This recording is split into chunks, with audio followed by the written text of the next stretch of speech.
Today we're diving into how the Bible views food, what we shouldn't eat, what we should eat, and why your plate just might be the battlefield for your soul. From Genesis to Revelation, food is a constant theme in Scripture. In the beginning, God gave Adam and Eve plants and fruit for nourishment. Genesis 1 to 29 says, I have given you every herb bearing seed and every tree, and you shall eat, it shall be for meat.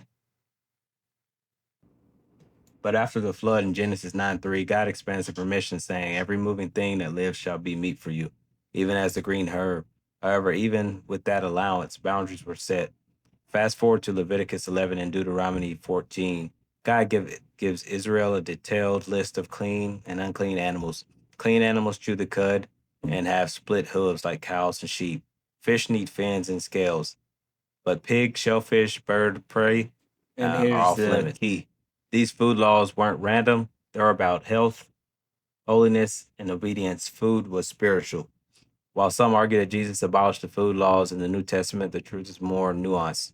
In Acts 10, Peter sees a vision of unclean animals, and God says, do not call any impure that God has made clean. But the vision wasn't about food, it was about people, Gentiles being welcomed into salvation. Paul later says in 1 Corinthians 10:31, whether you eat or drink, do all for the glory of God. The message: be intentional, be holy even in what you eat. Today we've strayed far from God's design. We're addicted to sugar, fried food, GMOs, and lab-made snacks that cause disease. This isn't just about diet, it's about spiritual discipline. Let's go deeper.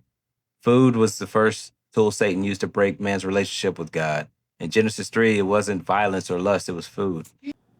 When the woman saw the tree was good for food, she took and ate it. It was appetite that opened the door for sin. In Matthew 4, Satan tempts Jesus after 40 days of fasting. What does he say first? If you're a son of God, turn these stones to bread. Again, food. Why? Because Satan knows that when we lose control of our appetite, we lose control of our purpose.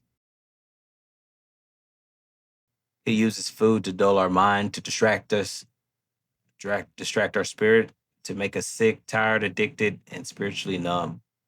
Our modern food system is not just unhealthy, it's demonic in design. It feeds the flesh and kills the spirit. But here's the truth. You were never meant to be a slave to your cravings. Galatians 5:16 says, walk in the spirit and you will not fulfill the lust of the flesh. When you honor God with what you eat, you take back the ground the enemy stole. You reclaim your health, your clarity, and your calling. So next time you pick up a fork, ask yourself, is this glorifying God or feeding the enemy? Food can be fuel for faith or a tool of the devil. The choice is yours.